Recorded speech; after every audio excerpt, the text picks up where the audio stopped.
Hello. I'm smiling now, but actually I'm the Tolkien Curmudgeon. Yeah, I'm getting old. And there's a lot of stuff I like to complain and criticize about. So maybe I am a curmudgeon. Well, the good professor was something of a curmudgeon himself, and if you were to try reading this book here, the letters, which there's a new edition out, that's the old edition. Um, you can find out how much he loved to complain about things he didn't like, and sometimes they skip over those parts and leave it out. Well, um, anyway, why should you listen to what I have to say about Tolkien? You, you, I don't know. If you want to, please listen. But in my family, I like to keep this book here, and we've been reading Tolkien like my whole life. In fact, this is the Fellowship of the Ring, the copy of the Fellowship of the Ring that belonged to my mother, and I guess I've inherited it now. And she gave me this copy. She gave me this edition of The Hobbit when I was a kid, and she read it to me out loud. And let's see, I also have things like the first edition of the first American edition of the Unfinished Tales, and I've got the original.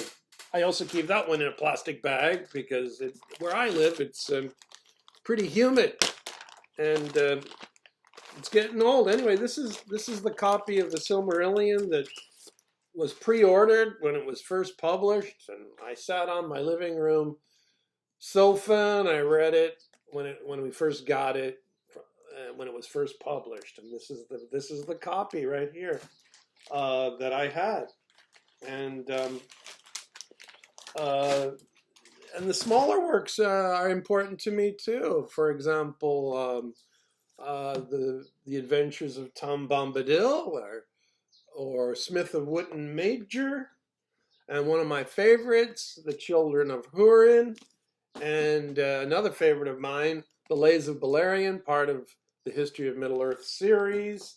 Of course, I also love things like Beowulf, and reading his essays about lots of things is fascinating. As I said, Tolkien's been in my family pretty much all my life. In fact, in the 50s, my cousin was reading The Lord of the Rings as it was being published, and she wrote a letter to Tolkien asking him, oh, please, when is the third volume going to come out? Because there was kind of a gap between The Two Towers and The Return of the King. It took him longer to finish the appendices and things. And he wrote a handwritten note back to her, which she still has. And my aunt, the other sister of my mother, was one of the first people at Marquette University to try to organize the manuscripts of Tolkien, which was sold to Marquette University, which is where she got her PhD in philosophy. And we grew up with these things in my family. And when the Lord of the Rings movies were coming out, I wasn't expecting to like it very much because I had seen Ralph Bakshi's Lord of the Rings movie when it was first made and released, and that was awful. And I went to see it in the theater with my friends. Almost all my high school friends all read the Lord of the Rings too and liked it. And we saw Ralph. We said, "Oh, the Lord of the Rings movie!" And it was like, oh. So I was hoping Peter Jackson's would be good, and it was. And I gave it the benefit of the doubt, and in spite of the fact that there's things that I don't agree with how he did it, they were good movies and exciting. And in spite of the fact that Christopher Tolkien hated them, that's not going to stop me from enjoying them. Um, and so I was pretty excited when I heard that the Rings of Power was going to be made into a TV series, because I'd always thought, gee, the Second Age is a place where you can really tell a lot of stories, because a lot of those things that happen, events were only kind of sketched out in places by Tolkien. And then I heard that there was an agreement between Amazon and the estate of Tolkien and how they were going to be faithful to the books. And I thought, wow, that's amazing. That'll be great. A great topic. But I was still pretty cautious. And when the first pictures were released, I right away started thinking, no, no. What? There's hobbits? Halflings? Harfoots? Whatever? But anyway, they're hobbits to me. In spite of the fact that Tolkien said that the hobbits had their origin probably as far back as the Elder Days, I also know that he said the reason they were able to take such an important role in the Third Age was because nobody had ever heard of them having any role in important events in all history before. So they shouldn't be part of the story, even if they were around. Anyway, making them look dirty and disgusting is not a way to make them look like they existed 3,000 years before. I studied cultural anthropology in the university, and I don't have a degree in it, but I did study it some. And so-called primitive people are often very, very clean, take baths, and anyway, they'll have very elaborately done hairdos and use makeup and all kinds of things that make them look beautiful in their own culture. And just having them wear ragged, dirty clothes with holes in them, that's not a way to make hobbits seem to be several thousand years earlier than the hobbits of the Shire. It just struck me right away from the first still photos as ridiculous. And many other things about the props that you could see in there already made me think, this looks not good. I'm sorry, there's an insect flying around. But I tried to give it the benefit of the doubt. And I can say that I liked some things about it. Some of the music was pretty good, and some of the costumes did end up being good, and some of the art direction was good, and things like that, and some of the character design was good, but even from the beginning it was awful, really, in the writing. By writing, I mean the writing of the dialogue. Galadriel in the Undying Lands having her origami boat destroyed by this other child elf, and she punched him out, and her older brother Finrod spouting strange pseudo-philosophy. It was laughable, cringeworthy. A lot of people were going, what? I mean, it was awful. And it continued with that. It was like Tolkien salad, I call it. Or Tolkien in a blender. Taking things from the Third Age, mixing it into the Second Age, taking things from the movies, lines, taking different, and then mixing it all together and trying to make something. It was very pseudo Tolkien. Tolkien salad, a travesty of Tolkien. And it got worse as it went along. But I kept hoping for it because it had so many things that I've always wanted to see someone try to depict on the screen. For example, Numenor, or Celebrimbor, and things like. But even like Celebrimbor, he was ridiculous. He was ridiculous. So a lot of people said, "Oh, I liked Celebrimbor." Celebrimbor was one of the worst things. He didn't even know about alloys, even though he's the greatest craftsman among the elves, and his grandfather Feanor, who created the Silmarils, was the greatest of all the elves in crafts and sciences and arts, and yet he didn't know what an alloy was. And he should be younger than Galadriel, not older. And why does he look old anyway? Why does he look so old? It doesn't make any sense. Or the final final episode where it was revealed that Halbrand was Sauron. I had heard rumors before I even watched the show that And I watched it as it was released, but even so, I had heard that Halbrand was supposed to be Sauron, but the whole time I couldn't believe it. I thought he can't be. Why would Sauron do that? Uh, and so I kept thinking, no, no, no, he can't be, he can't be, he can't be, and then he is. It was pitiful. And Galadriel's absurd and angry behavior all the time. Oh, it was so offensive. Jumping out of a ship in the middle of the sea. Even elves can't swim across an entire ocean. If she thought Halbrand was a human, why would she put a human whose intestines are falling out of his abdomen, probably, something like that, putting him on a horse and riding for several days? Was she trying to kill Halbrand? Nobody would do that. Nobody would do the things that were depicted in that show. One thing you can say for Tolkien is he tried to make things believable by including a mass of practical details that make sense in the real world. And this show had no element of that.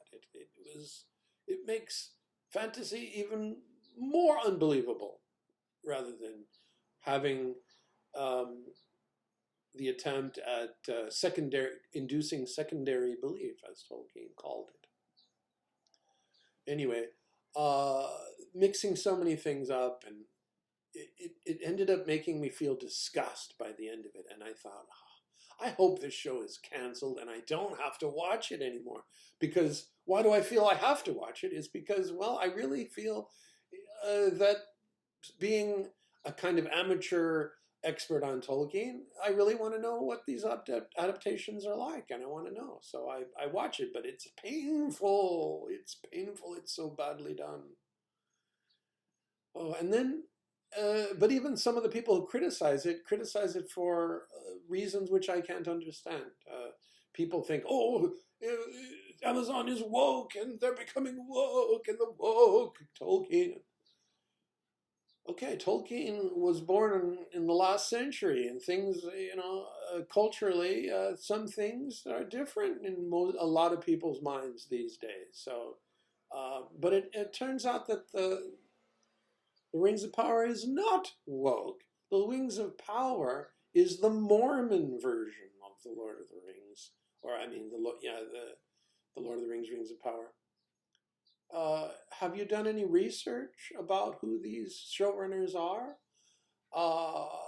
Even though their names slip my memory at the moment, I can tell you that one of them is a practicing Mormon. And it seems, from my point of view, after having studied comparative religion, even though I myself am not actually a member of any religion and don't have a clear belief in anything, I'm an agnostic, but I'm not completely closed to the idea that there might be something which is not reducible to the laws of physics. I really don't know. But anyway, I have studied something of theology and metaphysics and philosophy and things, especially when I was in the university many years ago.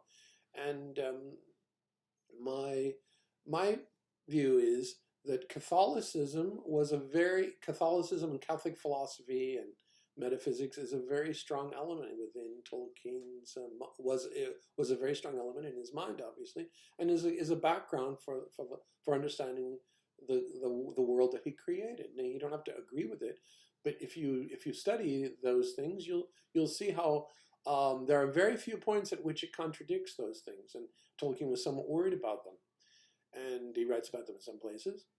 Anyway, he wrote extensively about the nature of the soul and the body in his created world, and it called the Hroa is the body and the Fea is the soul. And he explains that the Maiar and the Valar were different in nature from the children of Eru, because the Maiar and Valar were not by nature spirits that had to be incarnated in a body, whereas elves and humans, they were spiritually meant to inhabit a body And I'm not saying I believe in that kind of body-soul dualism. As I said, I'm an agnostic. But if you look at Tolkien, that's his point of view. There's the Fea, and it inhabits the Hroa, and by nature they are together. But the Valar are not that way. They can make their own body because they have some power over the physical world, and they can make a body for themselves, and they can become incarnate in a body. But that's not their nature. So Sauron is that kind of creature. He's a spirit who can become incarnate, but he isn't by nature that. Whereas in Mormonism, gods and men and angels are all kind of the same thing and can kind of evolve from one thing into the other. And in Mormonism, they had this saying, somebody said, I don't know, it was Brigham Young or somebody like that, who said something like, as man is, God once was, and as God is, man will be, something like that.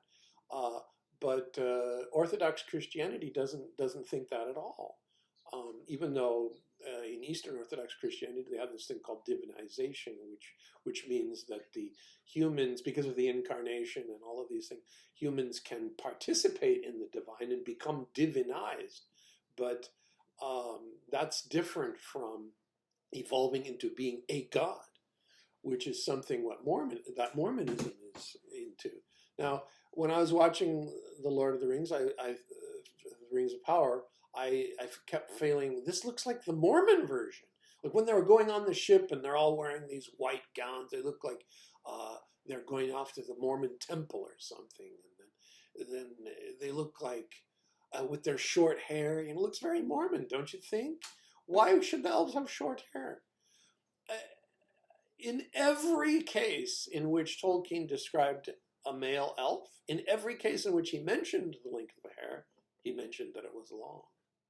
In every case. He has never spoken, he has never written of any elf that had short hair. That doesn't mean no elves had short hair, but I can say that he never wrote of one that had short hair. And in any of the drawings he did, for example, the one that is the picture of Gwyndor being discovered by Beleg in the forest of Taur Nafun, you can see the elves had long hair. Anyway, so it looks like a Mormon aesthetic to me.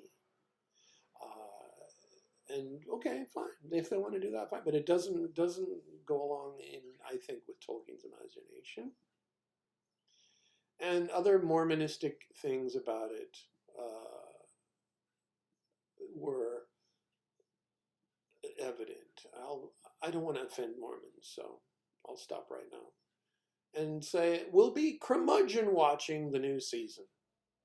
And I see very little reason to have hope about it. They've already released some trailer, and it doesn't look good to me. Why are they bringing Tom Bombadil into it? Bright blue his jacket was and his boots were yellow, and so they have a dusky blue coat and a very brownish yellow boots. Who is the stranger? Oh, what a mystery box. Maybe it's Sauron. Follow your nose. How ridiculous. Stealing things from the movies and making Tolkien's salad. It's awful. It's awful. Anyway, maybe I can get some enjoyment out of it by curmudgeon watching it. Thanks for watching. See you next time.